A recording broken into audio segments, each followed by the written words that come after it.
শাহরিয়ার কুহুর একেবারে পাশে এসে মাটিতে লেপ্টে বসল। পদ্মার বাতাসে তার এলোমেলো চুলগুলো বারবার উড়ে এসে কপালে পড়ছে, অথচ সেদিকে তার বিন্দুমাত্র খেয়াল নেই। সমস্ত মনোযোগ যেন কেবল পাশে বসে থাকা মেয়েটির দিকে। কুহু বিরক্ত দৃষ্টিতে তাকিয়ে বলল, সরে বসুন, মানুষ কি বলবে? পদ্মার পাড় এত বড়, গিয়ে অন্য কোথাও বসুন। শাহরিয়ার চারদিকে একবার তাকিয়ে আবার কুহুর দিকে ফিরল। তাহলে আপনিও চলুন। কেন? আপনি যেখানে থাকবেন আমার কাছে সেটাই সবচেয়ে ভালো জায়গা। কুহু কপাল কুঁচকে বলল, এসব তেড়ামির মানে কি? শাহরিয়ার গম্ভীর হওয়ার ভান করে দীর্ঘশ্বাস ফেলল। মনে হয় ভালোবেসে ফেলেছি। আবেগ নিয়ন্ত্রণ করুন মিস্টার। অনেক চেষ্টা করেছি, কিন্তু যত নিয়ন্ত্রণ করতে যাই ততই বেসামাল হয়ে যায়। আপনি কি সবার সঙ্গে এমন কথা বলেন? না, আপনার আগে কাউকে বলার প্রয়োজন পড়েনি। কুহু বিরক্ততে মুখ ফিরিয়ে নিল। আপনি কি পাগল? আপনাকে দেখার পর থেকেই লক্ষণগুলো দেখা দিয়েছে। কোনো ভালো ডাক্তার দেখান। ডাক্তার দেখিয়েছিলাম। কি বলেছে? রোগের নাম নাকি কুহু। এই রোগের ওষুধও কুহু। পাশে বসা বাচ্চাগুলো হো হো করে হেসে উঠল। কুহু বিরক্ত হয়ে বলল, চুপ করে বসো সবাই। শাহরিয়ার বাচ্চাদের দিকে তাকিয়ে ফিসফিস করে বলল, দেখেছ, আমার উপর রাগ দেখাচ্ছে, মানে আমাকে মানুষ হিসেবে ধরেছে। এটাও কিন্তু উন্নতি। যাই হোক, এই বাচ্চাদের সঙ্গে আমাকেও একটু পড়াবেন? আপনার কথাবার্তা শুনে মনে হচ্ছে অ আ ক খ শেখা দিয়ে শুরু করতে হবে। শাহরিয়ার বুক চেপে ধরল। উফ, এভাবে কথার আঘাত করবেন না। আমি খুব নরম মনের মানুষ। হ্যাঁ, বুঝলাম। এবার দূরে গিয়ে বসুন। আমি পুরুষ মানুষের সঙ্গে কথা বলি না। শাহরিয়ার ঠোঁট বাঁকিয়ে মুচকি হাসল। এই যে এখন এতক্ষণ ধরে আমার সঙ্গে কথা বলছেন, তাহলে আমি কি পদ্মা নদীর মাছ? কুহু থমকে গেল নিজের অজান্তেই। সত্যি বেশ কিছুক্ষণ ধরে ছেলেটার সঙ্গে কথা বলে ফেলেছে। শাহরিয়ার দুষ্ট চোখে তাকিয়ে বলল, ধন্যবাদ। কিসের? আজ প্রথমবার নিজের ইচ্ছায় আমার সঙ্গে এতগুলো কথা বললেন। কুহু অস্বস্তি লুকিয়ে তাড়াতাড়ি ক্যানভাস রং আর তুলি গুছিয়ে নিতে লাগলো। আমি কিন্তু লোক জড়ো করব। করুন, আপনার নামে বদনাম হবে। শাহরিয়ার নির্লিপ্ত ভঙ্গিতে কাঁধ ঝাঁকালো। বদনাম যদি আপনার সঙ্গে জড়িয়ে হয় তাহলে সেটা আমার কাছে সম্মানের। কি বললেন? ভয় নেই, এমন কোনো বদনাম করব না যাতে আপনি ছোট হন। তবে মানুষ যদি নিজেরাই বলতে শুরু করে দুজনকে বেশ মানিয়েছে, তখন কিন্তু আমি প্রতিবাদ করব না। কুহু দাঁতে দাঁত চেপে বলল, আপনার সমস্যা কি? আপনাকে দেখার পর থেকে সেই উত্তরটাই খুঁজছি।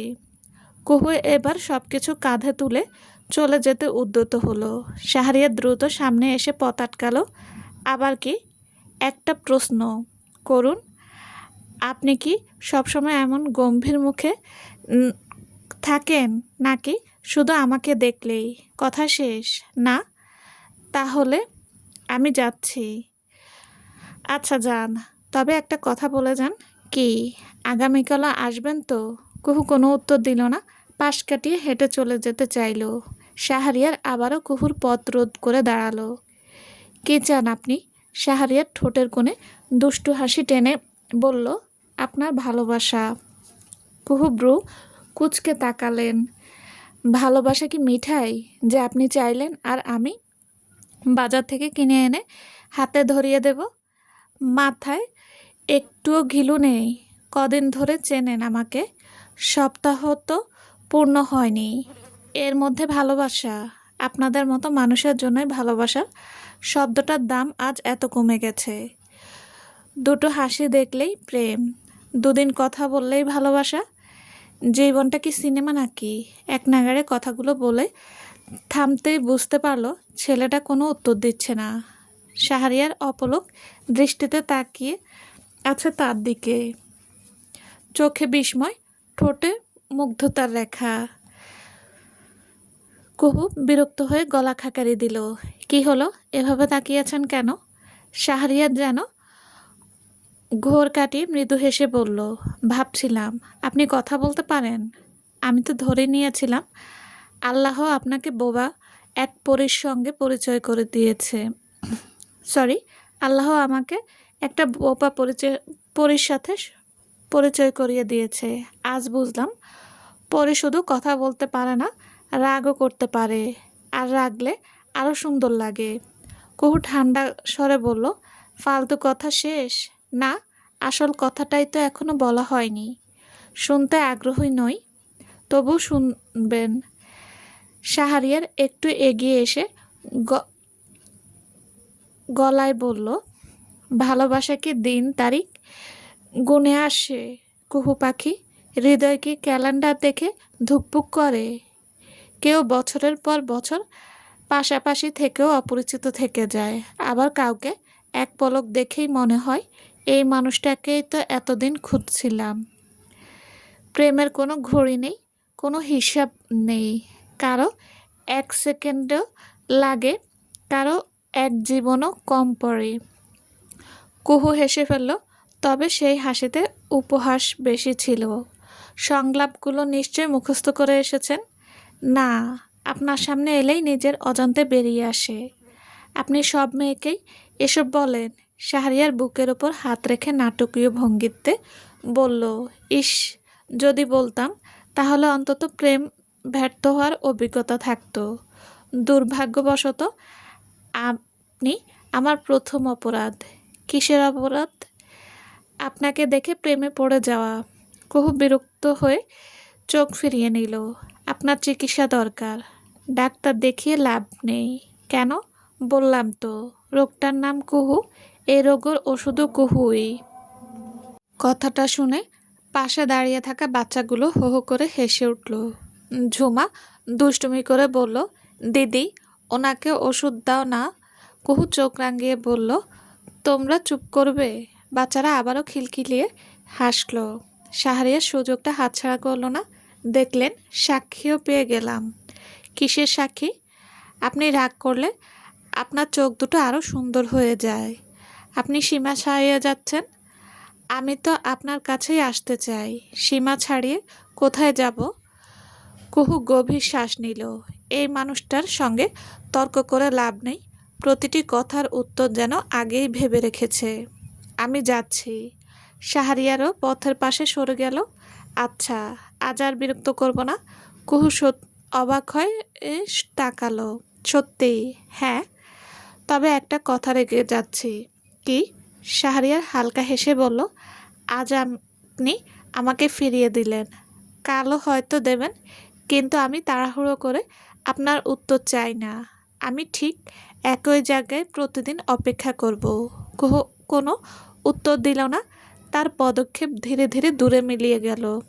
শাহরিয়ার স্থির দৃষ্টিতে তার চলে যাওয়া দেখল। তারপর নিজের মনেই ফিসফিস করে বলল, প্রথমবার কোনো মেয়ের পেছনে এভাবে ছুটছি। জানি না শেষ পর্যন্ত কি পাবো। তবে একটা জিনিস নিশ্চিত, তোমার নীরবতার কাছে হেরে যেতে আমার কোনো আপত্তি নেই।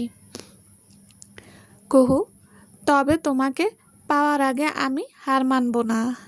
শাহরিয়ার আবার ধীর পায়ে আগের জায়গায় ফিরে এলো, যেখানে কিছুক্ষণ আগে কুহু বসেছিল। সেখানে এখনো বাতাসে বেলি ফুলের গন্ধ ভাসছে। অকারণেই ঠোঁটের কোণে এক চিলতে হাসি ফুটে উঠল তার। হঠাৎ মাটিতে পড়ে থাকা একটা পেন্টিং ব্রাশ চোখে পড়তেই সেটি তুলে নিল। আঙ্গুলের ডগায় ঘুরিয়ে ঘুরিয়ে দেখল। তারপর দুষ্ট ছেলের মতো ব্রাশটার মাথায় আলতো করে একটা চুমু এঁকে দিয়ে মৃদু হেসে বলল, ধরেই নিলাম এটা তোমার দেওয়ার প্রথম আলাপ। ব্রাশটা বুকের কাছে চেপে ধরে আকাশের দিকে তাকালো সে। শেহরিয়ার আরও আজ পর্যন্ত যা মন থেকে চেয়েছে, আল্লাহ কোনো না কোনো ভাবে তা তার কপালে লিখে দিয়েছে। তাই তোমাকেও একদিন নিজের জীবনের অংশ করব, তবে জোর করে নয়, তোমার মন জিততেই। একটু থেমে নিজের মনেই হেসে উঠল। আচ্ছা, মেয়েটা রাগ করলেও এত সুন্দর লাগে কিভাবে? উফ, ব্রো সরি, ওই ভ্রু কুঁচকানো, চোখ রাঙানো, ঠোঁট কামড়ে কথা বলা। উফ! মানুষকে এভাবে আহত করাও অপরাধ হওয়া উচিত। পদ্মার দিকে তাকিয়ে আবার বিড়বিড় করে বলল, তোমার চোখ দুটো অদ্ভুত। মনে হয় হাজারটা না বলা গল্প লুকিয়ে রেখেছে। সেই চোখের দিকে বেশিক্ষণ তাকিয়ে থাকলে নিজের কথাই ভুলে যাই। আর আমার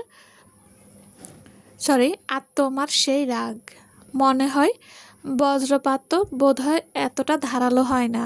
অথচ কি আশ্চর্য, সেই রাগের কাছেই বারবার হাঁটতে ইচ্ছে করে। ব্রাশটা আবার হাতে তুললে ঘুরিয়ে নিয়ে মুচকি হেসে হিসাব কষল। আজকের লাভ, নাম জেনেছি, কথা শুনেছি, বকাও খেয়েছি, আর এই ব্রাশটা তো বোনাস। খারাপ না মিস্টার শাহরিয়ার। আরও আজ যুদ্ধের শুরুটাই যদি এত সুন্দর হয়, তবে জয়ের দিনটা না জানি কতটা সুন্দর হবে। তারপর ব্রাশটা খুব যত্ন করে নিজের ব্যাগে রেখে দিল। এটা সেদিনই ফেরত দেব আমি, যেদিন আপনি নিজের হাতেই নেবেন। আজ যদি নিতে না চান, তাহলে এটাকে আমি স্মৃতি হিসেবে রেখে দেব। কারণ জীবনের প্রথম যে মেয়েটা আমাকে পাত্তাই দিল না, তার ফেলে যাওয়া এই ছোট্ট জিনিসটার দাম আমার কাছে অনেক। ঠোঁটে আত্মবিশ্বাসী হাসি ফুটিয়ে শাহরিয়ার ধীরে ধীরে উঠে দাঁড়ালো। পারলিয়ে বেড়াও কুহু, আমিও তাড়া করব, তবে বিরক্ত করার জন্য নয়। এমন একদিনের অপেক্ষায়, যেদিন তুমি নিজের ইচ্ছাতেই আমার পাশে এসে বসবে। মনে রেখো শাহরিয়ার, আরও আজ হার মানতে শেখেনি। তরিকে জানিয়েছে কোম্পানির কাজে তাকে কয়েকদিনের জন্য কক্সবাজারে যেতে হবে। কথাটা ছিল নিছকে একটা অজুহাত। আজ তার একটাই গন্তব্য কুহু। সকালে এক বাস থেকে বের হওয়ার সকালে বাসা থেকে বের হওয়ার সময় তরি কিছু বুঝতে পারেনি। জিসান বুকের ভেতরটা কেমন অস্থির হয়ে আছে। বাসা জানালার পাশে বসে বারবার একই প্রশ্ন ঘুরপাক খাচ্ছে। কুহু এখন কোথায়? সে ভাড়া বাসায় নাকি বাবা মায়ের কাছে? না, নিশ্চয়ই বাবা মায়ের কাছেই। ওই ঘটনার পর একা একটা ফ্ল্যাটে ওকে কেউ থাকতেই দেবে না। আর যদি যদি কুহু আমাকে ফিরিয়ে দেয়, যদি বলে আজ তোমার জন্য আমার জীবনে আর কোনো জায়গা নেই, ভাবতেই বুকের ভেতরটা মোচড় দিয়ে উঠল। প্রায় 3 ঘন্টার দীর্ঘ পথ পেরিয়ে জিসান এসে দাঁড়ালো সেলিম মিয়ার বাড়ির সামনে।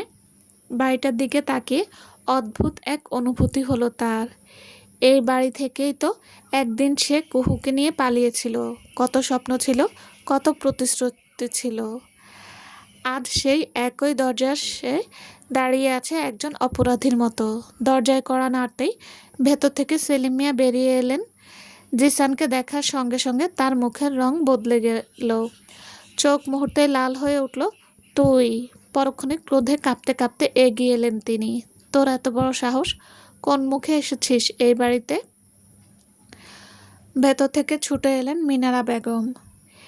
আপনি শান্ত হন, আগে শুনুন ও কি বলতে এসেছে। চুপ! এ ছেলের একটা কথাও আমি শুনতে চাই না, যে নিজের 5 মাসের গর্ভবতী স্ত্রীকে রক্তের মধ্যে ফেলে অন্য মেয়ের হাত ধরে পালাতে পারে। তার মুখে আর কি কথা থাকতে পারে? জিসান মাথা নিচু করে দাঁড়িয়ে রইল। আজ প্রতিবাদ করার মতো একটি শব্দ তার কাছে নেই। সব অভিযোগ সত্য। কিছুক্ষণ নীরব থাকার পর সেলিম মিয়া পকেট থেকে মোবাইল বের করলেন। হ্যালো অ্যাডভোকেট সাহেব, আপনি কি কাছেই আছেন? একটু আমার বাসায় আসবেন? হ্যাঁ, এখনই।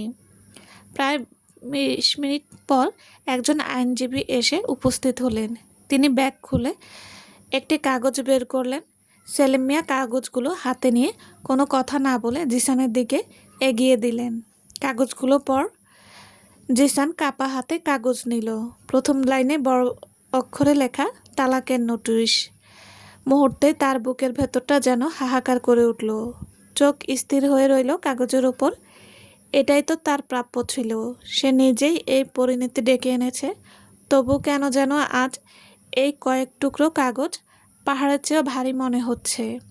গলা শুকিয়ে এলো।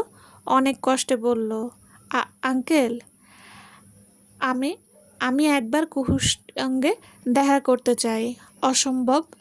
একবার, শুধু একবার। আমি ওর মুখ থেকে শুনতে চাই। এই সম্পর্ক শেষ, তারপর আমি আর কোনোদিন আসবো না। সেলিম মিয়া কঠিন স্বরে বললেন, আমার মেয়েকে আর একবারও তোমার সামনে দাঁড় করানোর মতো নিষ্ঠুর বাবা আমি নই। প্লিজ, 1 মিনিটের জন্য। না মানে না। জিসানের চোখ ভিজে উঠল। শেষ চেষ্টা হিসেবে বলল, আচ্ছা, কুহুর সঙ্গে নাই দেখা হলো, অন্তত আমার সন্তানটাকে একবার দেখতে দিন। কথাটা শুনে সেলিম মিয়া হঠাৎ স্তব্ধ হয়ে গেলেন। মিনারা বেগম মুখ ফিরিয়ে নিলেন। চারদিকে নেমে এলো ভারী নীরবতা। কয়েক মুহূর্ত পরে সেলিম মিয়া ধীরে ধীরে বললেন, সে আর নেই। জিসান যেন ঠিক শুনতে পারল না। কি বললেন? তোর সন্তান আর বেঁচে নেই? না না, এটা হতে পারে না। জিসান এক পা পিছিয়ে গেল। মিথ্যে। আপনি আমাকে কুহুর সঙ্গে দেখা করতে দিচ্ছেন না বলে এখন এসব বলছেন? আমার বাচ্চা, আমার সন্তান, ও বেঁচে আছে। সেলিম মিয়া আর গলা এবার কেঁপে উঠল। যেদিন তুই আমার মেয়েকে ধাক্কা মেরে রক্তাক্ত অবস্থায় ফেলে অন্য মেয়েকে নিয়ে চলে গিয়েছিলি, সেদিনই আমার নাতনিটা পৃথিবীর আলো দেখার আগেই চলে গেছে। ডাক্তার অনেক চেষ্টা করেছিল, কিন্তু বাঁচাতে পারেননি। কথাগুলো শেষ হতে না হতেই জিসানের হাত থেকে তালাকের কাগজগুলো মাটিতে ঝরে পড়ল। মুহূর্তের মধ্যে পৃথিবীটা যেন তার চারপাশে ঘুরতে শুরু করলো। ঠোঁট কাঁপছে, অথচ কোনো শব্দ বের হচ্ছে না। এই একটাই তো সুযোগ ছিল কুহুকে আবার নিজের করে পাওয়ার। চলবে। আসসালামু আলাইকুম। গল্পটি কেমন লেগেছে প্লিজ প্লিজ জানাবেন। আর হ্যাঁ, অবশ্যই লাইক কমেন্ট করবেন। আর যারা এখনও আমার চ্যানেলটি সাবস্ক্রাইব করেননি তাদের বলছি, প্লিজ প্লিজ চ্যানেলটি সাবস্ক্রাইব করে পাশে থাকবেন। সবাই ভালো থাকবেন। আল্লাহ হাফেজ।